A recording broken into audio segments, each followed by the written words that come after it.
This is The Roadmap with Ted Jenkin.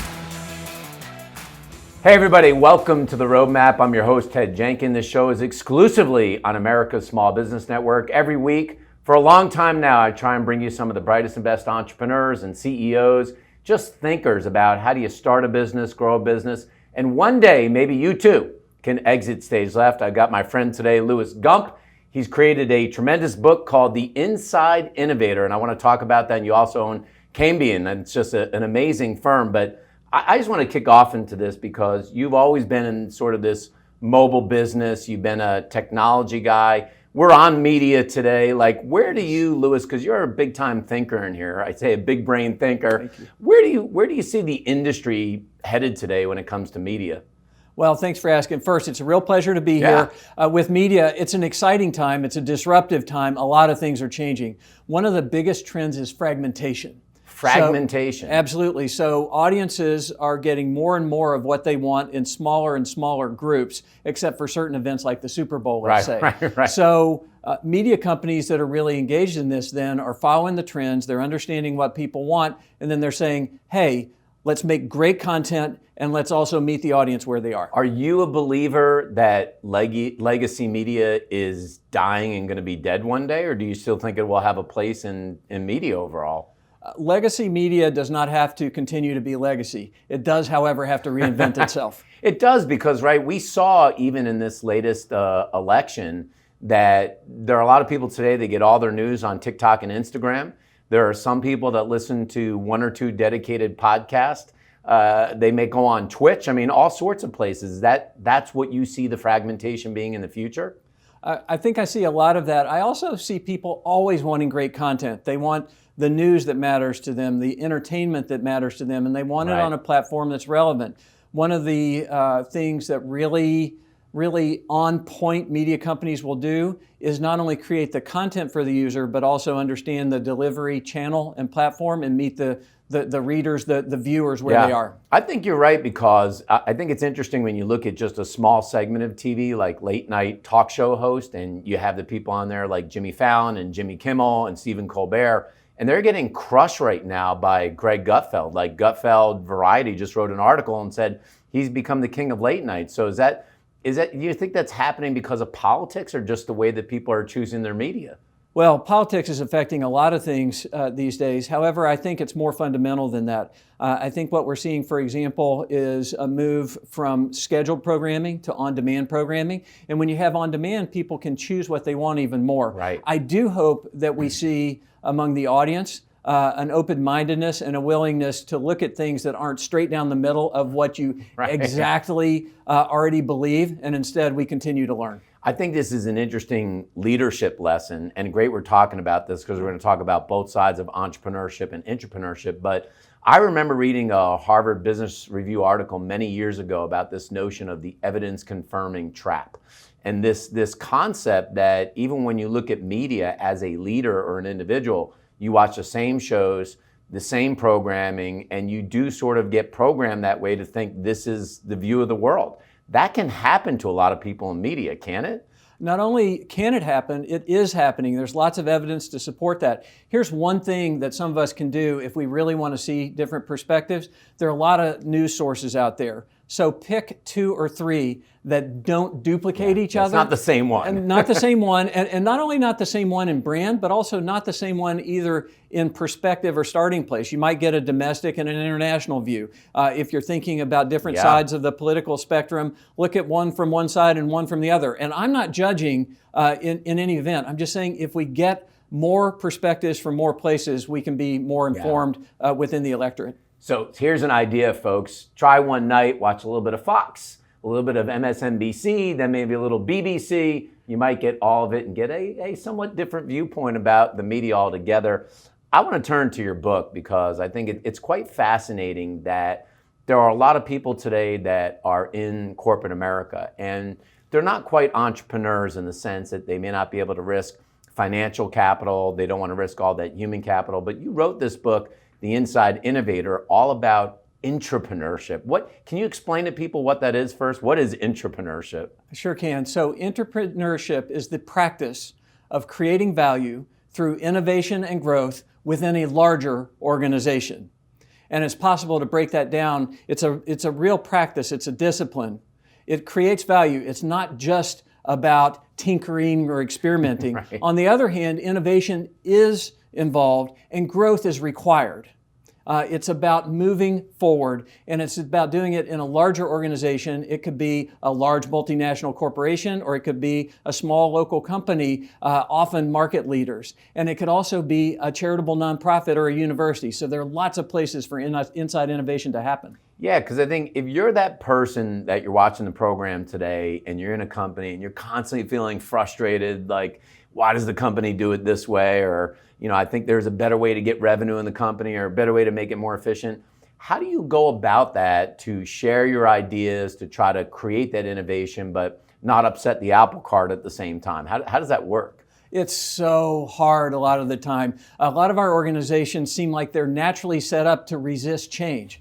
I bet a lot of people who are listening here can relate to this, and people who are watching, they're saying, oh my gosh, either I see opportunity, we're already doing well, but I think we can do more. Or so many people that I run into, they say, there's this amazing opportunity to grow, but I feel stuck. And there are very specific practices that you can have to make sure that you continue to grow. One of the most important ones is having a group of people around you. Within a larger organization, you can't operate like an entrepreneur. As an entrepreneur, if you're the founder, if you're the owner, a lot of the times you can say, this is what I think we should do, let's go.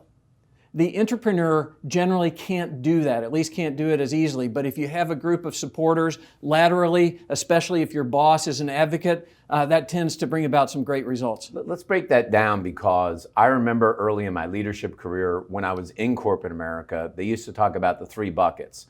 Bucket 1 being things you can control, bucket 2 being things you can influence, and bucket 3, things you can't control and you can't influence. And so I think in a large organization, I want you to talk about this. Bucket 2 is really important because you really don't have a lot of control, and there are things that are out of your control and influence, but how do you use your influence to create change and innovation as an entrepreneur? Well, we could talk about this all day long. However, that said, here are 2 or 3 things to think about. Number 1, understand the company's strategy. Understand where you have a right to play. Because if what does that mean when you have a right to play? Well, let's say, for example, that you've got a restaurant, and it's one of the most popular restaurants around, and then you come up with an idea, and this restaurant is great at locally sourced ingredients, and you got all these fans, and you're like, I want to do something more. If you come up with a way to expand on that, maybe you do the takeout portion in addition to the dine-in portion, that's a place where you have a right to play. On the other hand, if you come up with an idea for a green dry cleaner, for example, that doesn't sound so logical. Maybe it's a great idea, but it doesn't sound like it's quite as much in the middle of what you could reasonably do in a reasonable amount of time. I think that it's smart you're telling people this, because I look at a publicly traded company like Cracker Barrel, and I think they're a great story right now for people that follow their stock. This is not advice, by the way, to buy Cracker Barrel, just so you know. But I would say this because they did 2 things. Cracker Barrel is really suffering, and somebody innovated as an entrepreneur in there and said, number 1, let's serve alcohol. A lot of people said, who's going to go to Cracker Barrel and have alcohol? And 2, they started doing takeaway or takeout meals. And that typically wasn't the Cracker Barrel model, and their stock has doubled pretty fast, over the past 12 months. I mean, there are little things like that you can do in big companies like you're talking about to innovate. 100%, which brings me to another thing that's really important, both for people within the organization, all around it, and also especially for the most senior executives. You have to be able to listen, because so often the answers to what you should do are actually right inside the company. You got people who have been there, done that. Hey, it's okay if you go talk with consultants or somebody outside. It's okay if you read about ideas and brainstorm, but a lot of that comes right from within. Our organizations too often are closed to ideas. No, we're too busy, or no, it's not in the plan. We don't have the funds for that. Right. If companies are disciplined about listening and allocating funds, it's amazing what you can find that's really your next great growth opportunity. One of the flaws of a lot of entrepreneurs is they don't build SOP, or standard operating procedures. And one of the great things about gigantic companies is they're almost fully built on a set of standard operating procedures. And a lot of employees that work at big companies, I know they don't realize this, How do you alter those things to create more efficiency, knowing there's this machine of procedures that are set so the company doesn't fail, so it operates efficiently? How do you balance that fight? Well, it's a very difficult balancing act. And my position is everybody has responsibility. This isn't just about the CEO making it possible to innovate. On the other hand, the senior executives within the company have to create an environment where voices can be heard. Because if they don't do that, then people will just be quiet and they'll do their job. What I would say also is if you're a person who's leading a team, leading an initiative, if you have a great idea, don't let the goo of a large organization stop you at the first or second step. There are all sorts of ways to find a path to surface these ideas because generally speaking, organizations are looking for a way to grow. One of the best ones is if you have a good relationship with your boss.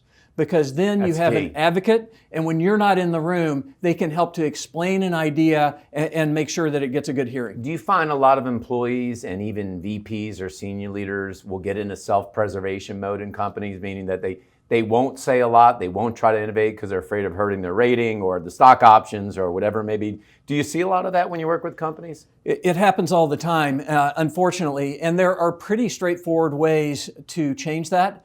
That, from my perspective, has to come from the top. It's the culture, it's the expectation, and at the same time, each of us needs to kind of say it, own it, do it. Right. And if we're a leader inside a company, let's get outside of our comfort zone. Let's push a little bit. Let's be mindful of the culture. Let's be mindful of the timing. But at the end of the day, our job is to contribute. And if we keep in mind that focus on contribution versus self-preservation, a whole lot of good things can happen. How do you know, I want to shift gears a little bit, how do you know when it's time for you to go? The time where you're saying, listen, I bucked the trend here, I'm getting beat up in my ratings, I don't feel like I'm making any progress. Like, how do you know when's the right time to jump from being that entrepreneur to leaving the company and starting your own journey and becoming an entrepreneur? So this is another topic with many, many things we could say about it. Some of it is by feel, but there are a few things that you can take signals from. One is if you keep raising ideas that are consistent with strategy that the company can reasonably execute on, and for whatever reason, they just aren't making traction. Right. Okay? Another one is if you're making some traction, but the environment means that you have all sorts of organizational friction. This doesn't have to be the hardest thing you ever did. Typically, in my experience, for example, building the mobile business at the Weather Channel, we had an environment where we were asked to bring ideas forward. Isn't that great? And I had a wonderful boss. It was kind of the best of all worlds, but it wasn't easy. We were still frugal and we had to persuade people to do things. If we hadn't had that, then other companies would have innovated. So I think it's a combination of surfacing ideas for a hearing, making real traction over a reasonable period of time, and feeling like what you're doing is consistent with the company strategy. If you can get those things, then you stay. And if not, maybe you move along. And by the way, if you have to do that, generally speaking, it's a bigger loss for the company than it is for you. There's nothing like doing an interview on the couch, which I've done many times with Jim Cantori and Steph Abrams. I have to say they're two of the best co-hosts in all the shows that I've been on over time. Cantori's unbelievable. They're both great. And as it happens, when I was at the Weather Channel, Jim really helped us to popularize mobile content consumption on these devices. He would be out in the storm and he loved gadgets. And so he would take the newest phone from one of the wireless carriers and show people how they could use it out in the field. And then in the case of Stephanie Abrams, she really helped us get our mobile business off the ground. Did she really? She was great. Yeah. Yeah, she's been there so long. She's an amazing host, both of them. But when you built this mobile business for the Weather Channel, I keep thinking today that so many businesses have to build a mobile presence. AI is coming in there now. How do you see AI changing this whole experience for users inside the mobile platform? So first of all, I think AI is every bit as big as people say it is. You do? It's a very big wave. At a certain point, there are limitations, of course, but this is a major wave of technological change that's coming through our world. And anyone who chooses to ignore it, they do that at their own peril. On the other hand, there are lots of opportunities, and we have to manage the challenges that come with it. What I would also say is let's put it in context. We've seen waves of change driven by technology over the last even, let's say, 30 years. You could go back earlier than that are fairly distinct, and they have brought all sorts of benefits to people around the world. Let's take the internet itself and the growth of the internet, let's say, into the 90s, which led to the desktop web, which led to mobile, which led to, in a media case, streaming and beyond. So I think what we would be wise to do is think of this as another wave of innovation versus a thing we've never seen before. Yeah, I remember when people thought Netflix was nothing, and now it's $1,000 a share. And even Netflix went through a lot of rocky roads, if you will, and then became fairly dominant. But stream is really the future, right? It's so funny how cable got blown apart. Everyone's buying all these streaming channels. Then they're probably going to be paying more than they were for cable by the time they add up collectively all those streaming subscriptions. Do you think there'll be consolidation? Do you see that pendulum swinging and it will consolidate backwards again? Well, it's going to consolidate in some ways. I don't know if it's going to be backwards, forwards, or sideways. We're going to find out. What I can share with you is that this issue of fragmentation and paying so much for individual services that it's more than you paid before for the cable bundle, that was predicted 20, 30 years ago. There was this whole discussion about a la carte and, a debate in the environment, and then here we go. We're in a place where not only can it be more expensive, but also it's hard to find what you want. So I would say absolutely we're going to see new forms of aggregation of media that make it easy for people to find the content they want. Maybe you and I need to do that app. I would love an app where I go in and just tell me what it is I want to watch, and then it will show me all the places I can actually find it, because that's the hardest part, going between streaming subscriptions to figure out what shows you want to watch unless you get a tip on something good. Do you today in Cambion Solutions, will you coach organizations on this kind of stuff? Yes, 100%. So with Cambion Solutions today, I'm really focused on 2 or 3 things. The first one goes back to the book and the concepts in the Inside Innovator. It's about the foundations of entrepreneurship and how you can go from aspiring to innovate to actually making it happen. The second one is growth plans and just helping companies figure out, okay, we're here, we'd like to go there, we want to serve our customers, how do we do that? And then beyond that, it's advisory services for senior executives who are focused on growth, typically people who are high potential and high performing who just want to do better. And my job is to make sure that they achieve even more of their full potential. So you'll take an entrepreneur or you'll take a C-suite team from a big Fortune 500 company and work with them as well on sort of both sides of the aisle. 100%. And I find myself especially having conversations with people in small to mid-sized companies, because a lot of the larger companies have big training and development organizations. Right. These small to mid-sized ones, they have ambitions that are broad, thoughtful. They are looking for ways to do great things, but they don't necessarily have as many resources, and I can make a particularly big impact there. I like that. How can people at home get a copy of the book? Where can they find that? Well, the easiest place is probably Amazon. Just go type in Inside Innovator by Louis Gump, and it's right there. They can also go to my website, louisgump.com, for more options. Thank you so much, Louis, for coming on the program today. Folks, what's exciting about this, and the reason I want to interview Louis today, is that wherever you are in your career, if you work in a big company, you can actually be that entrepreneur as an intrapreneur inside of an organization. You should read the Inside Innovator. If you're willing to leave, yes, you got to risk a little bit more capital, you got to risk a little bit more money, but if you do all that, you might be able to be successful as an entrepreneur. Thanks as always of watching The Roadmap today. I'm Ted Jenkin, your host, and this show is exclusively on America's Small Business Network. See you next week. Thanks for watching The Roadmap with Ted Jenkin.